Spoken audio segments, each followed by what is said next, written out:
Amém. Amém. Amém. Minha digníssima vem chegando e nós hoje vamos compartilhar a palavra com vocês em Lucas capítulo 14. Queria que você já abrisse a Bíblia aí. Lucas 14. Nós vamos falar sobre ser um verdadeiro seguidor de Jesus. Será que sua família, sua casa, realmente segue a Jesus? Sua família entende de fato o que é seguir Jesus? Sua família entende, é consciente do custo, do preço de seguir Jesus? Racionalmente a gente entende que todas essas perguntas, a resposta é sim. Nós seguimos a Jesus. Mas eu quero fazer algumas perguntas para você avaliar se de fato é assim 100%. Primeira pergunta é: quando há um conflito na sua casa entre a sua vontade e a vontade de Jesus, qual é a vontade que prevalece? Quando você tem na sua casa um confronto e você observa para a tua casa, pelo seu comportamento, pela sua família, quem é que tem reinado na sua casa? É o conforto?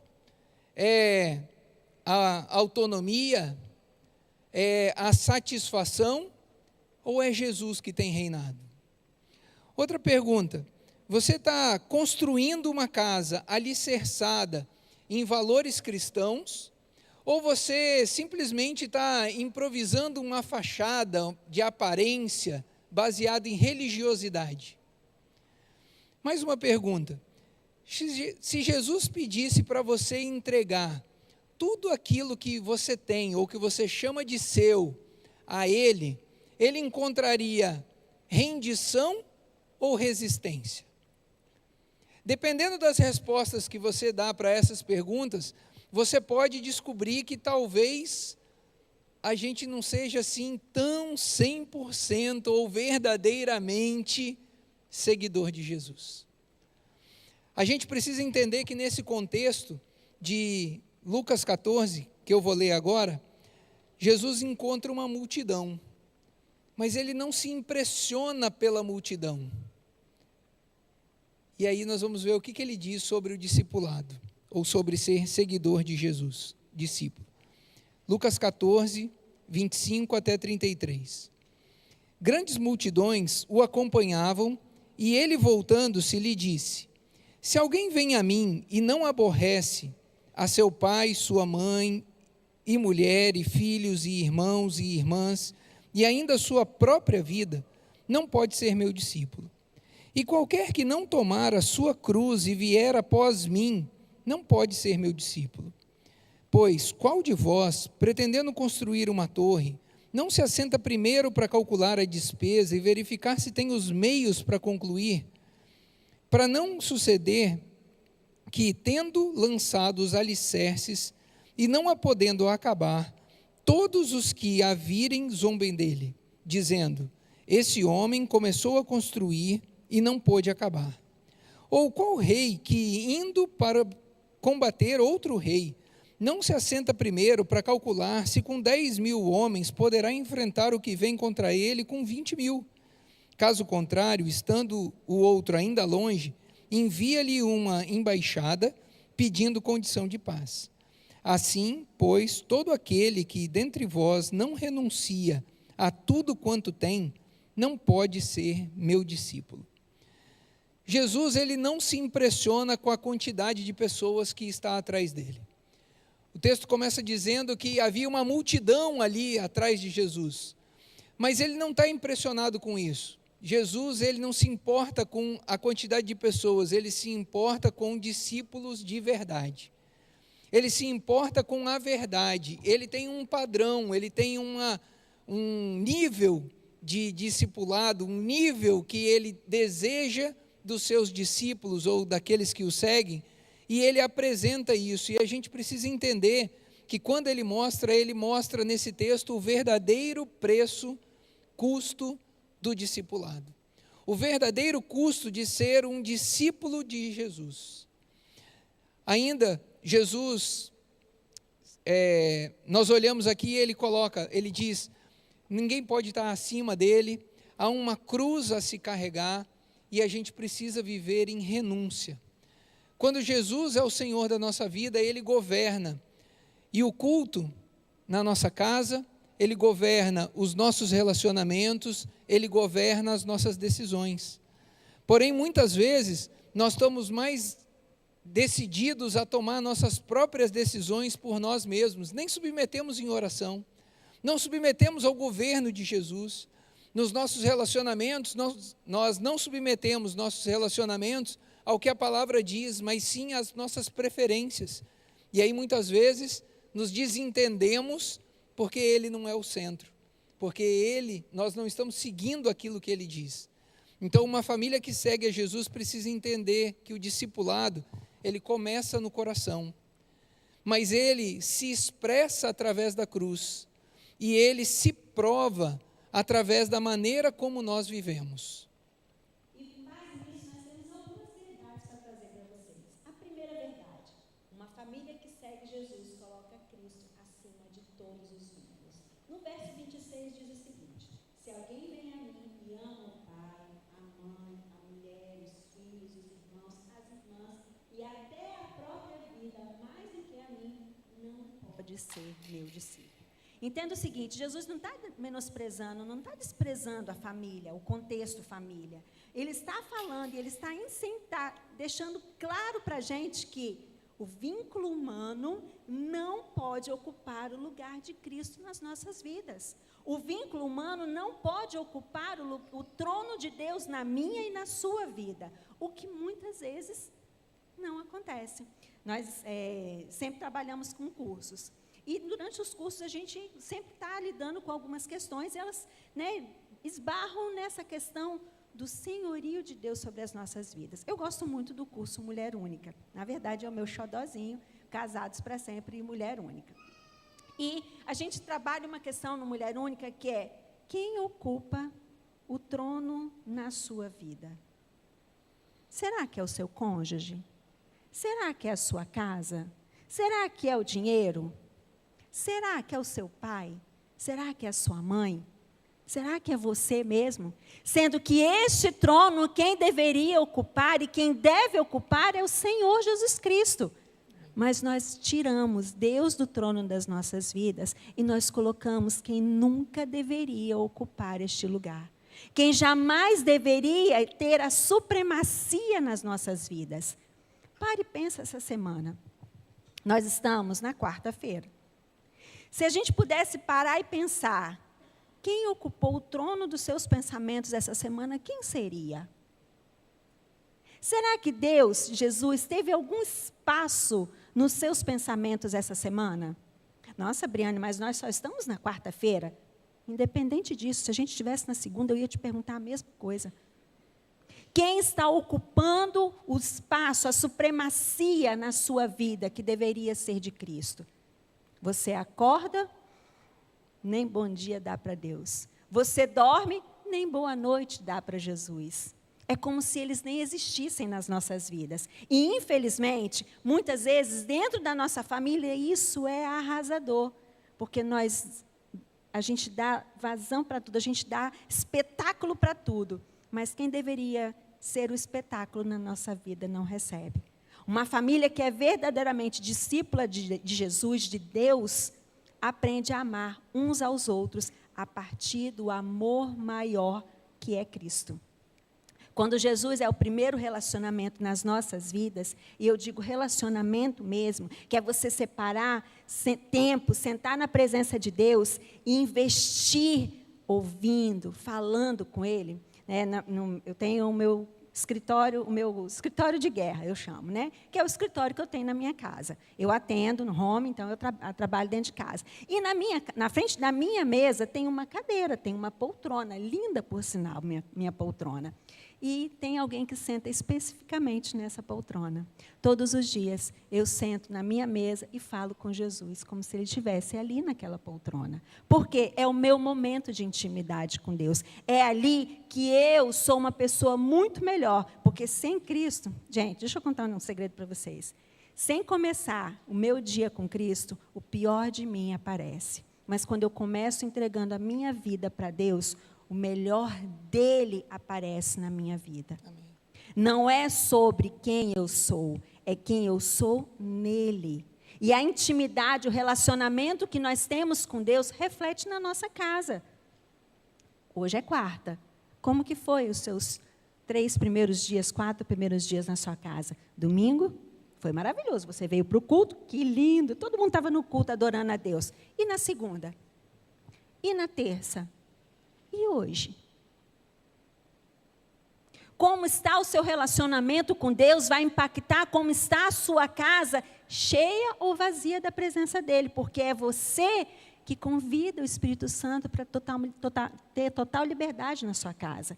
Mas, infelizmente, quando nós não investimos tempo no relacionamento com Ele, os demais relacionamentos começam a entrar em desordem, perdem a saúde e perdem o propósito. E muitas vezes a gente se coloca no lugar de, mas eu não sinto vontade de orar todo dia. Gente, você não precisa ter vontade de orar todos os dias, você tem que orar todos os dias. Eu não tenho vontade de ler a palavra. Você não precisa ter vontade, você tem que ler a palavra, porque ela é o seu alimento. Mas se você não faz isso, quem alimenta a sua vida?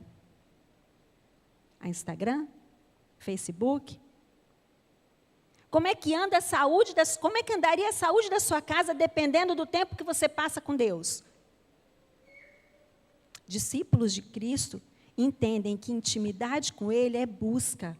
Discípulos de Cristo entendem que intimidade com Ele é se prostrar na presença dEle todos os dias, para que o melhor dEle venha prevalecer nas nossas vidas.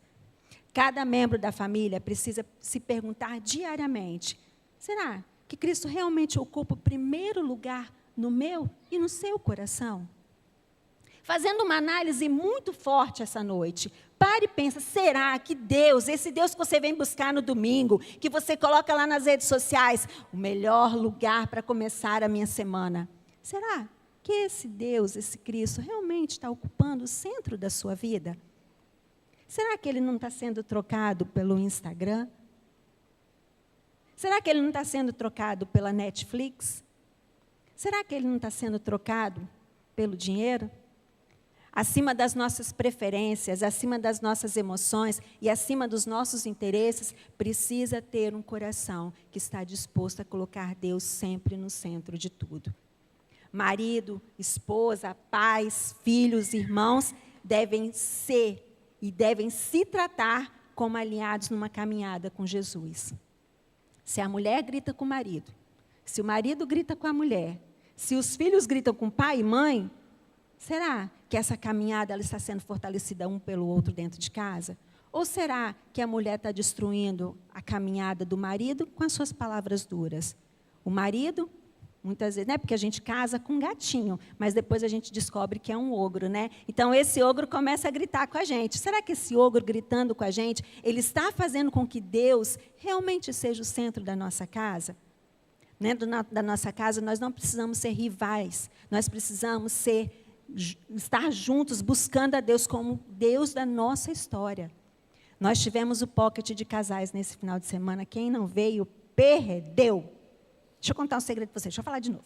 Quem não veio, perdeu. E nós tivemos, não é, Dalvinha? E nós tivemos a oportunidade de falar, de tratar algumas questões com os casais. E hoje mesmo, na hora que a gente estava entrando, uma pessoa virou para mim e falou que foi muito bom o pocket. Mas deixa eu falar uma coisa para você. O pocket foi muito bom. Eu tenho certeza disso, porque Deus estava tomando total controle naquela tarde e noite. Mas vim no pocket, vim no domingo, e na segunda-feira destruí tudo com as suas palavras. não valeu de nada. Quando nós entendemos que a caminhada com Jesus, ela precisa ser em conjunto, dentro de casa, um incentivando o outro, não existem rivais, não existem obstáculos. Os obstáculos, eles são transpassados, eles são passados pelos dois que buscam juntos a Cristo. Famílias cujo alvo não é Jesus, mas uma satisfação pessoal no seu ego, de quem elas acham que elas são, se tornam rivais, criam dificuldades e obstáculos. Sabe como é que a gente vê e percebe isso? Obstáculo e dificuldade, sogro com nora. Agora eu vou falar, né? Infelizmente, que a gente não gosta de falar isso, não é? Uma sogra com o genro. Infelizmente, quando a gente não percebe o movimento de Deus, tudo se torna um obstáculo. Mas isso tem que mudar, porque nós somos discípulos de Cristo. Como discípulos, nós temos que fazer com que esses obstáculos não apareçam. Na sua casa, como que está sendo? Jesus está sendo o alvo ou a sua satisfação pessoal? Ele está sendo o centro de tudo ou um mero coadjuvante? Como que tem sido para você? E engraçado que o Marcelo falou aqui sobre os cursos. Nós tivemos muitas procuras pelo curso. Nós temos uma lista enorme. Mas, infelizmente, poucas pessoas fizeram a inscrição em alguns cursos. Por quê? Porque o dia não me apetece. Não quero fazer na segunda-feira. Não, porque eu... Deixa eu te falar uma coisa. Só pega e faz. Porque a igreja está oferecendo para você oportunidades para que você possa colocar Jesus no centro da sua vida. Casados para Sempre é um curso que faz isso com você. Tira você do centro do seu casamento e coloca Jesus, onde só Ele pode curar aquelas coisas que estão machucadas, aquelas situações que estão feridas. Mulher única, traz a sua singularidade de volta, a sua identidade em Deus, quem você é em Deus. Hombridade te ensina a ser homem segundo o coração de Deus, a ser um homem honrado segundo o coração de Deus. E o curso de finanças te ensina a trabalhar as suas finanças de acordo com a palavra de Deus. Nós precisamos colocar Deus no centro das nossas vidas, Ele como o alvo da nossa história. Ter uma família que segue a Jesus é diferente, muito diferente, de ter uma família que frequenta uma igreja. É muito diferente um seguidor de Jesus de um membro de igreja. Membros de igreja ou frequentadores de culto estão num nível, mas seguidor de Jesus é outro nível. A gente espera que seguidores de Jesus sejam membros da igreja e que fortaleçam, mas a gente precisa se desenvolver para chegar nesse ponto. A gente tem os cursos aqui, como Briane falou, a gente tem as classes da escola bíblica, que vão nos ajudar a nos tornar cada vez mais parecidos com Jesus e aprender sobre a palavra. Mas aqui no verso 27, nós vemos uma segunda verdade, que uma família que segue a Jesus aceita a cruz como parte da caminhada. E quando eu falo de cruz, é claro que ela traz consigo talvez um peso de um sinônimo de sofrimento, mas não quer dizer que um seguidor de Jesus tenha que sofrer, mas ele aceita o sofrimento quando vem por obediência. A obediência é a base do conceito ali da cruz. Quando nós fazemos alguma coisa, obedecemos, se alguém diz assim, se você gosta de uva, e alguém diz assim, coma esse cacho de uva, e você vai obedecer rindo ou chorando? Você vai obedecer rindo, porque você gosta de uva, você vai comer uva, você vai ter prazer em obedecer. É muito fácil obedecer quando a ordem dada é de acordo com aquilo que te satisfaz, que você gosta, que você quer fazer. Mas quando é algo que é contrário ou que não está favorável para você, por exemplo, obedecer quando você está fisicamente cansado, ter que fazer alguma coisa quando você está fisicamente cansado, é fácil obedecer? Você fala, estou cansado, eu quero descansar, hoje eu não quero, hoje eu não quero ir para o culto, hoje eu não quero ir para a célula, eu estou cansado, mas você vai por obediência. Quando alguém precisa da tua ajuda, e aí te chama para alguma coisa, você vai, mesmo estando cansado, você vai lá ajudar alguém. Mas a gente precisa obedecer entendendo que há um custo nessa obediência. Obedecer quando é favorável para nós, dentro de casa, no conforto da casa, é alguma coisa. Mas e quando custa o teu conforto, a obediência? Aí se torna mais difícil obedecer. E obedecer quando custa a tua reputação. Deus manda você fazer alguma coisa e você fica ali constrangido de fazer, porque o que as pessoas vão dizer de você quando você fizer aquilo que Jesus pediu para você? Custa a tua reputação, custa o teu nome diante das pessoas, custa o que as pessoas vão dizer de você depois que você fizer aquilo que Deus pediu para você. Eu vou dizer para você que eu demorei a me batizar desde que eu comecei a frequentar a igreja evangélica. Foi Briane que me levou a primeira vez numa igreja evangélica em 1993. Olha, tem um na frente no ano, já é complicado, hein, pastor? Se começa com um no ano, já é um negócio complicado no dia de hoje, né? Eu comecei a frequentar a igreja. Eu me converti, disposto a me batizar no ano de 2000. Não é à toa que Briane dizia que eu era lerdinho demais. Agora eu já não sou mais lerdinho demais, eu sou só lerdinho. Não demais. Já melhorei, avancei, melhorei. Mas no período desse meu processo de conversão, eu tinha muita dificuldade de dar o dízimo. Eu tinha dificuldade porque eu tinha medo de faltar, eu tinha medo de não conseguir pagar, eu tinha avareza mas eu vou dar 10% do que eu trabalhei e ganhei. Eu não queria dar. E aí um dia eu orando, eu senti na igreja que eu frequentava, a gente tinha campanhas de oração de tantas semanas e tal, que a gente fazia no culto. E então eu fiz um propósito com Deus de que eu queria ser um dizimista fiel.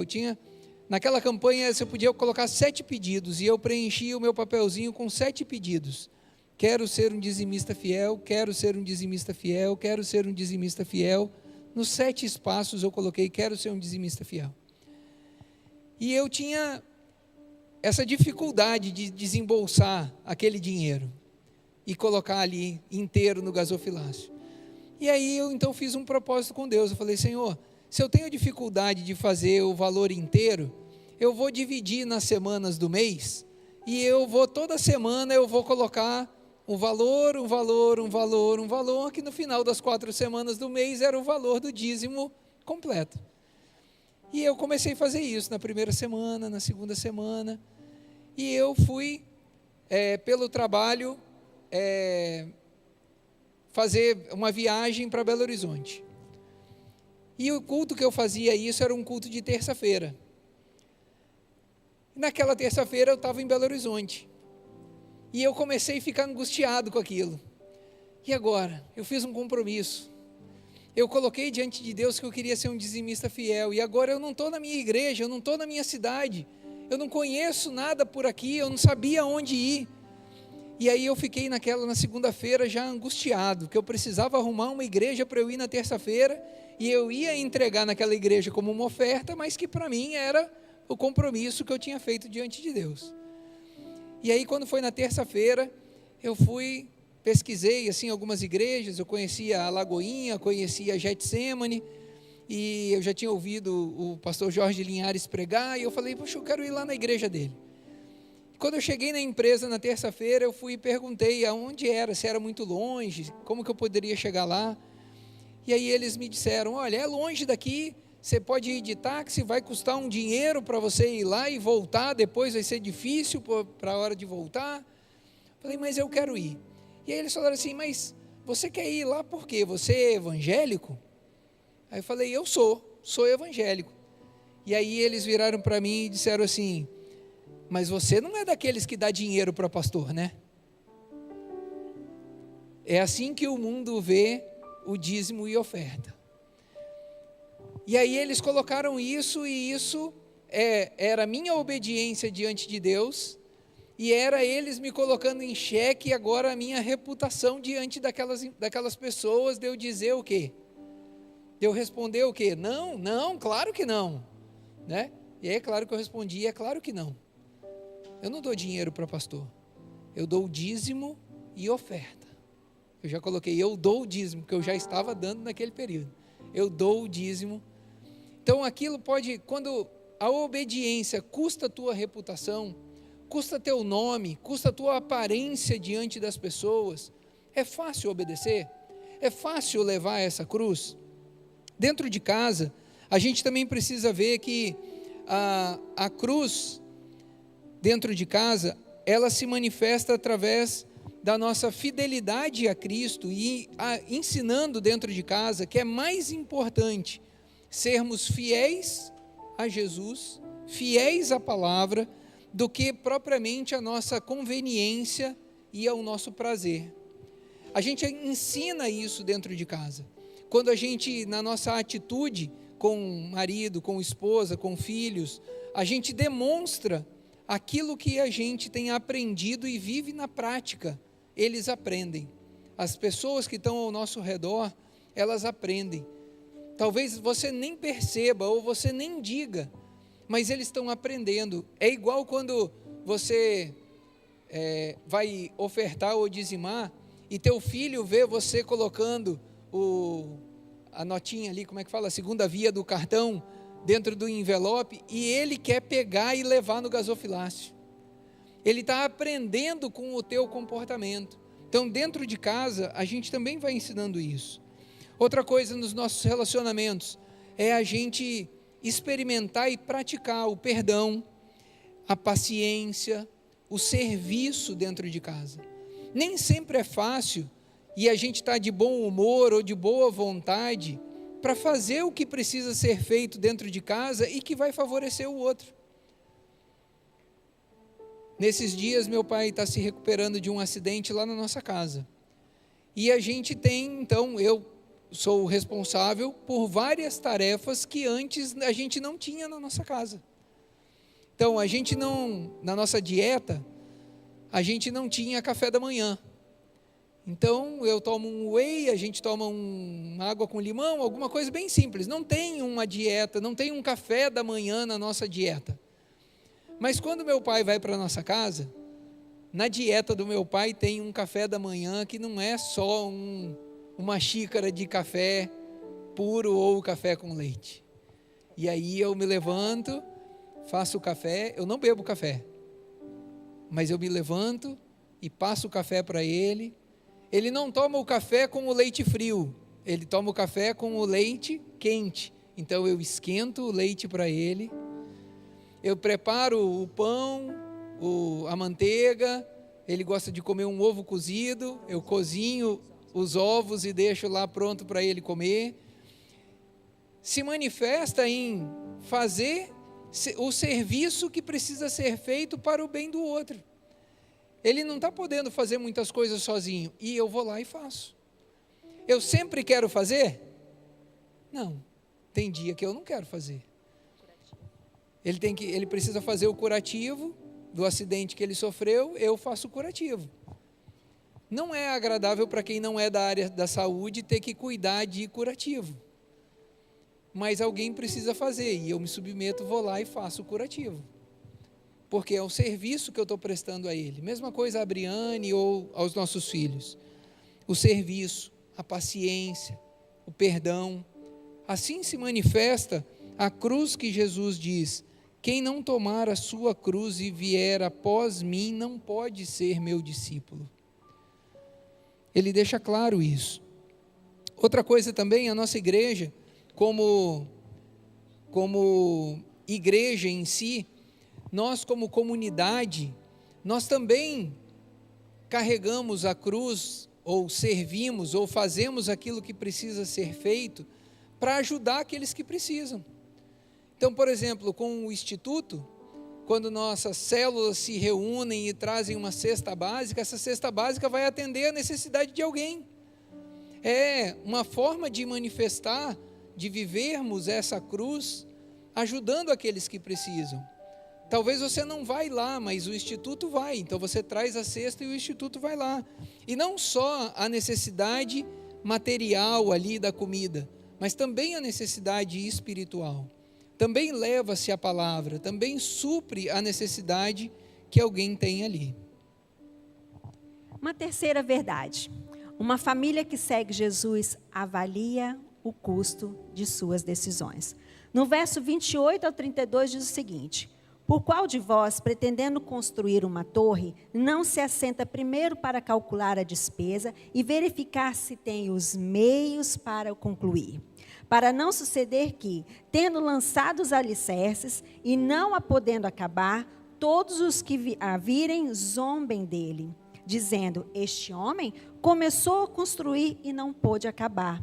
Ou qual é o rei que, indo para combater outro rei, não se assenta primeiro para calcular se com 10.000 homens poderá enfrentar o que vem contra ele com 20.000? Caso contrário, estando o outro ainda longe, envia-lhe uma embaixada pedindo condições de paz. O texto traz sobre a torre e o rei.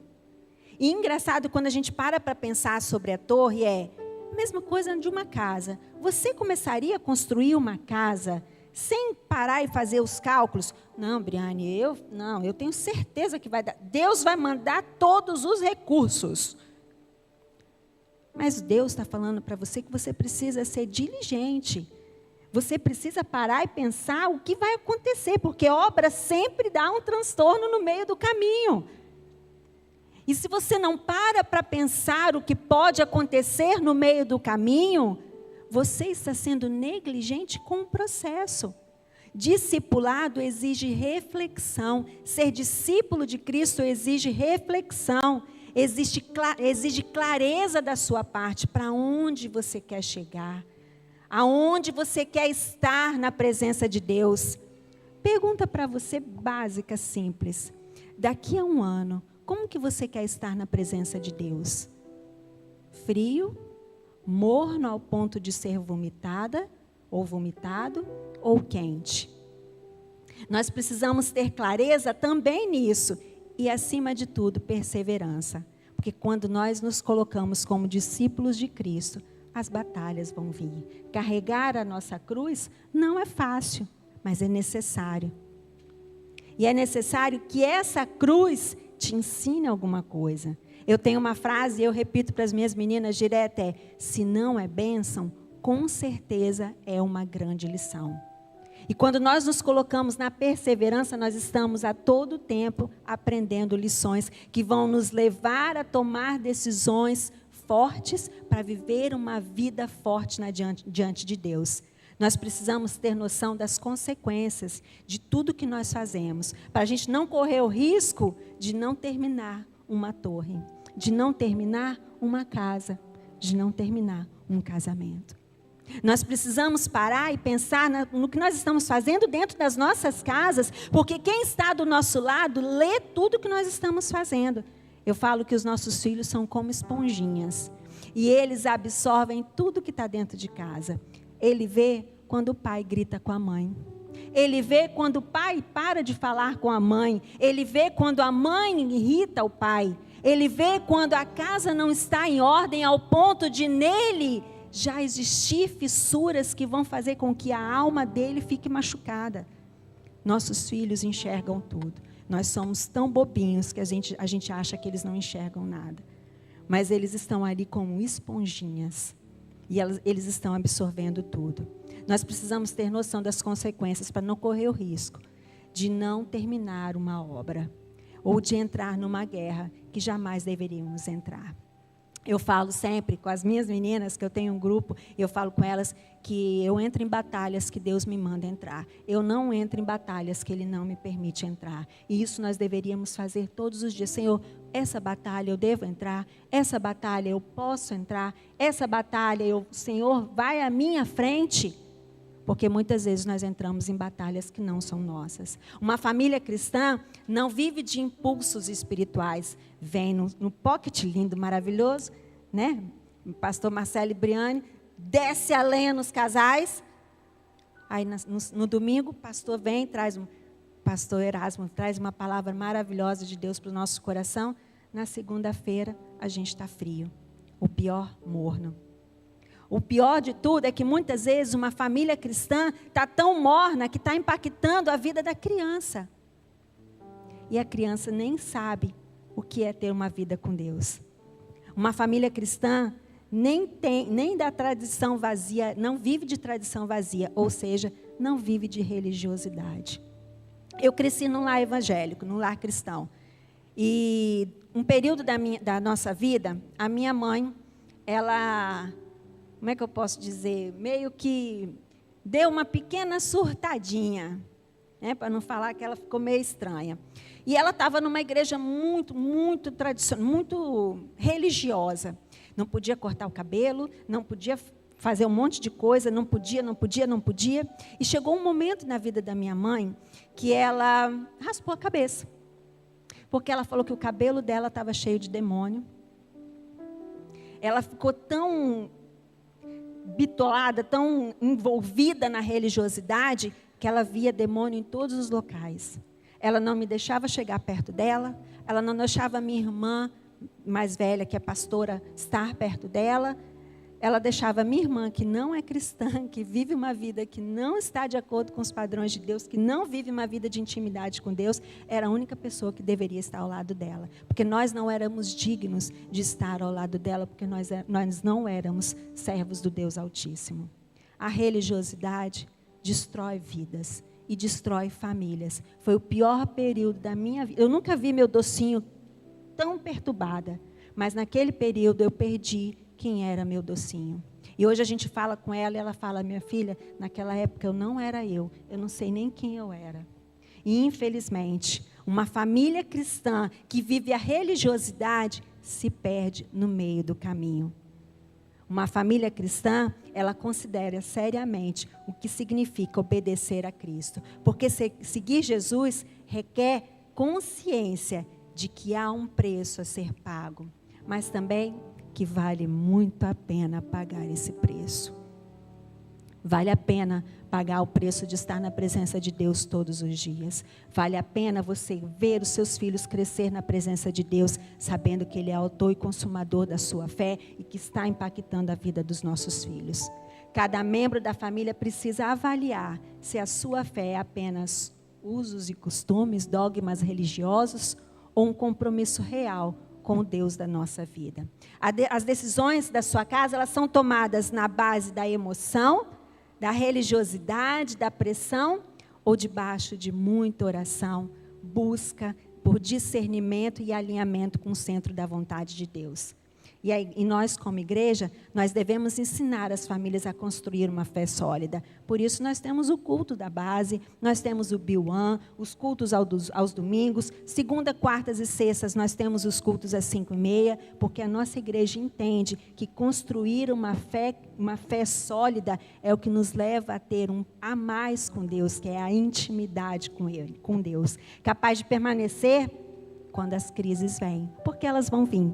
Quando as perdas vierem, porque você vai ter muitas perdas. E quando as oposições se colocarem contra a sua vida. A quarta verdade e última desse texto diz que uma família que segue a Jesus renuncia a tudo. A dificuldade que a gente tem de renunciar, porque ele diz no verso 33, todo aquele que dentre vós não renuncia a tudo quanto tem, não pode ser meu discípulo.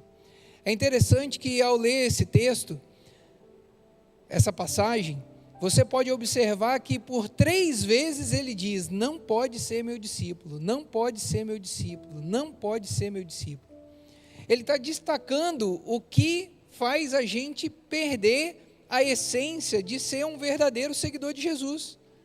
Ele diz, aquele que não renuncia, não pode ser. E muitas vezes nós temos resistência, nós temos dificuldade de renunciar a uma posição, renunciar ao nome, renunciar a um status, renunciar aos bens, renunciar aos recursos, porque nós nos apegamos a essas coisas, ao invés de nos apegarmos ao Senhor de todas as coisas. Uma família que segue Jesus não busca apenas a bênção, mas busca o Deus da bênção. A bênção é consequência, Ele nos abençoa, mas nós temos que entender que aquilo que Deus nos dá, aquilo que nós chamamos de nosso, não é de fato nosso, é tudo de Deus. Nós somos apenas mordomos, cuidando das coisas de Deus, daquilo que Ele coloca na nossa mão. Só que nós temos dificuldade de renunciar, porque nós não nos colocamos no papel de mordomos, nós nos colocamos no papel de donos, de proprietários, donos daquele bem, daquele projeto, daquele carro, daquela casa, às vezes dono daquela pessoa, a gente não abre mão dela, dono, e aí o nosso orgulho não deixa a gente abrir mão, porque como eu vou renunciar a todas as coisas? Renunciar a todas as coisas é considerar que tudo aquilo que você tem não é seu, é de Deus, e pode ser usado e deve ser usado por Deus como Ele quer usar. Já viu aqueles carros que tem um adesivo, propriedade do Senhor Jesus? Mas se você precisar daquele carro, talvez em algum momento vai dizer assim, não, é meu. Ué, mas é seu ou é de Jesus? Nós estamos precisando para ir buscar uma cesta básica que o irmão doou, ou levar uma cesta básica. Não, mas esse carro aqui é meu. Ué, mas você não botou o adesivo que é de Jesus? Esse carro que pertence a Jesus? Então a gente fica nessa luta da resistência. E quando eu estava escrevendo essa parte aqui, Deus foi ministrando comigo, e eu vi uma situação que nós vivemos nesse último semestre agora.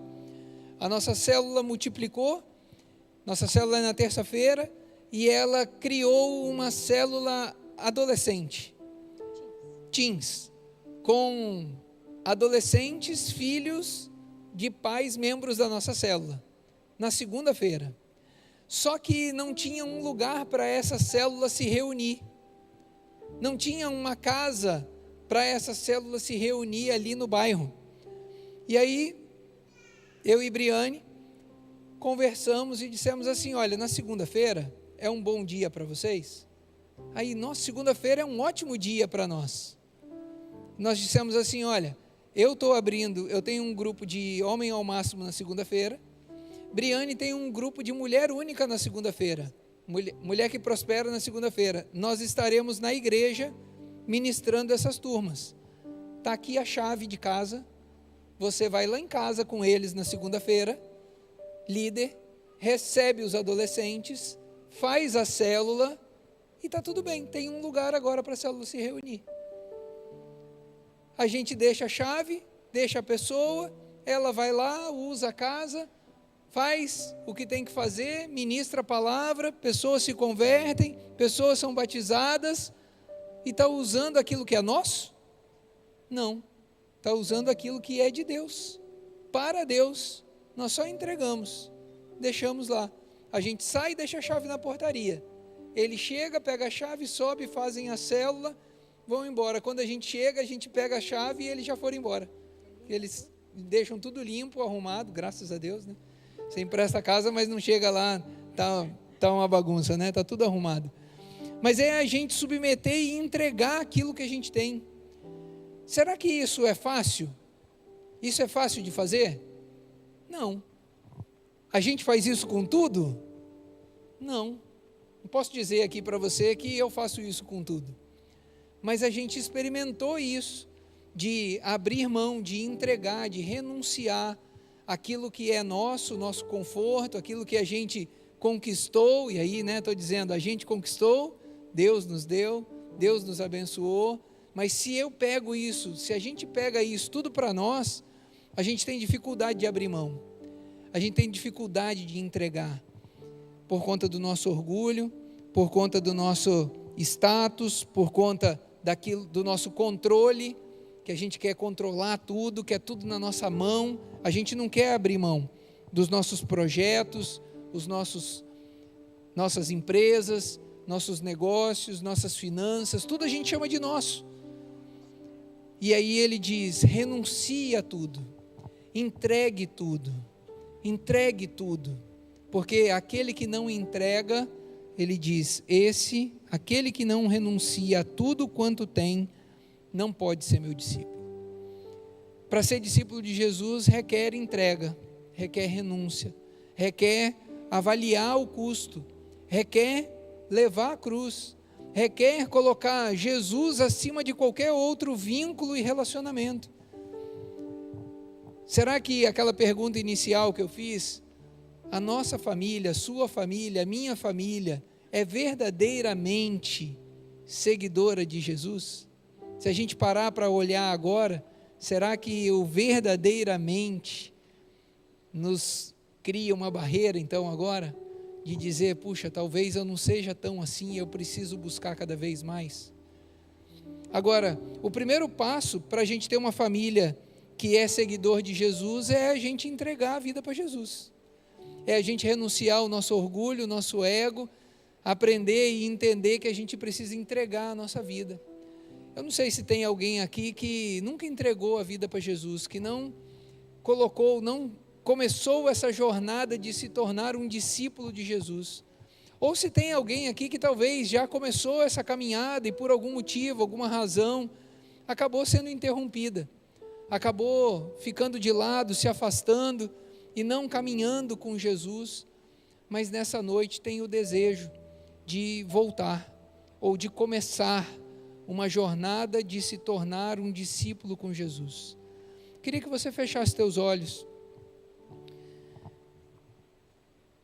e orasse junto comigo assim: Pai, eu reconheço que muitas vezes eu tomo as coisas como minha, eu acredito que é pela minha força, pelo meu conhecimento, pela minha disposição, pelas oportunidades que eu criei, pelas portas que eu abri, que eu conquistei todas as coisas. Eu reconheço que muitas vezes tenho colocado outras pessoas, família, pai, mãe, marido, esposa, filhos, no teu lugar, em primeiro lugar, o lugar que deveria ser do Senhor. Eu reconheço que não tenho levado bem a tua cruz, como o Senhor diz, não tenho sido tão obediente. Eu queria ser obediente, queria te fazer a tua vontade, te honrar com as minhas decisões, fazendo decisões mais pensadas sobre as batalhas que às vezes eu entro e acabo me perdendo. Por isso, nessa noite eu quero começar uma caminhada com o Senhor, de me tornar realmente um discípulo do Senhor. Eu quero começar uma caminhada onde eu posso dizer: Senhor, eu estou me entregando e quero que o Senhor me molde para ser quem o Senhor sonhou que eu fosse. Quero ser quem o Senhor quer que eu seja. Quero ser transformado num seguidor, num discípulo do Senhor de fato, verdadeiramente um seguidor do Senhor. Não sei se tem alguém aqui nessa noite que quer entregar sua vida a Jesus, que quer fazer esse compromisso com o Senhor, de ser um seguidor de Jesus. Tem alguém nessa noite? Tem alguém que já deixou a caminhada, que abandonou, que se afastou e hoje quer voltar? Amém. Mas eu também quero fazer uma outra oração aqui, porque talvez você tenha feito uma reflexão nessa noite com a primeira pergunta sobre ser um seguidor de Jesus, e talvez você disse sim, e olhando para as questões que nós vimos aqui, talvez você disse: eu preciso buscar mais de Deus. Talvez você diga: eu preciso aprender mais do Senhor, para me tornar verdadeiramente um discípulo, um seguidor de Jesus. E se você quer mais do Senhor, eu queria te convidar a ficar de pé no seu lugar e nós orarmos, buscando essa presença de Deus, para que Ele nos molde, para que Ele nos direcione, para que Ele faça em nós e através de nós aquilo que Ele quer. Amém.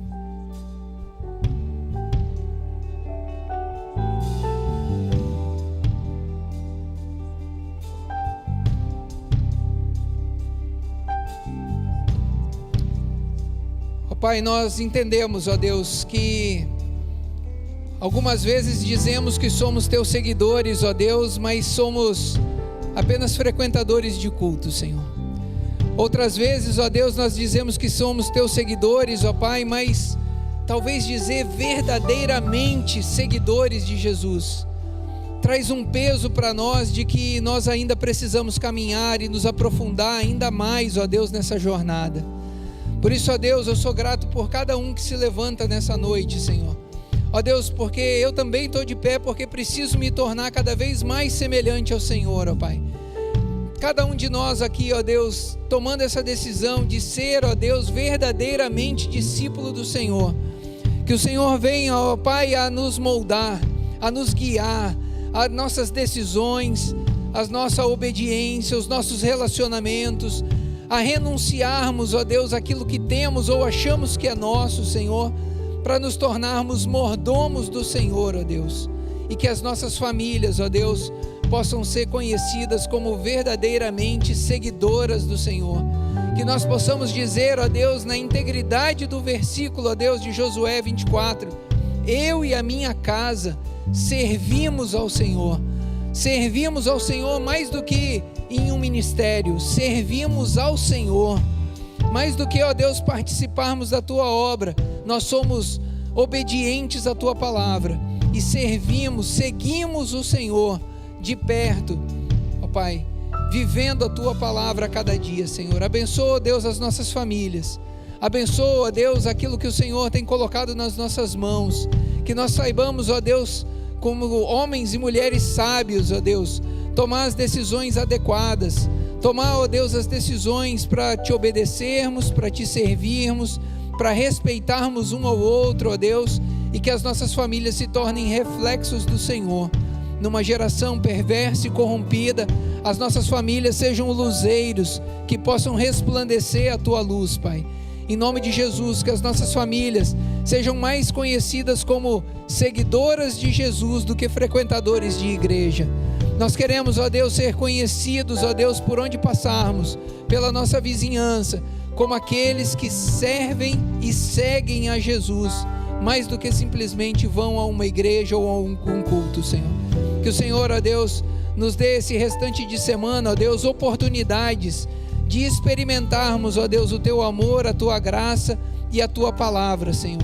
Nós queremos viver, ó Deus, a obediência daquilo que aprendemos, para que isso, ó Pai, não apenas entre pelos nossos ouvidos, mas crie morada, raiz no nosso coração e possa ser experimentado a partir das palavras que saem da nossa boca e dos atos que as nossas mãos vão, ó Deus, cumprir, ó Pai.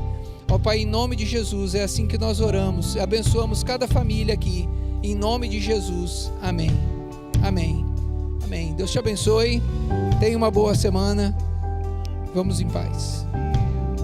Gerações, tua família, os teus filhos e os filhos dos teus filhos, e a bênção se derrame até 1000 gerações.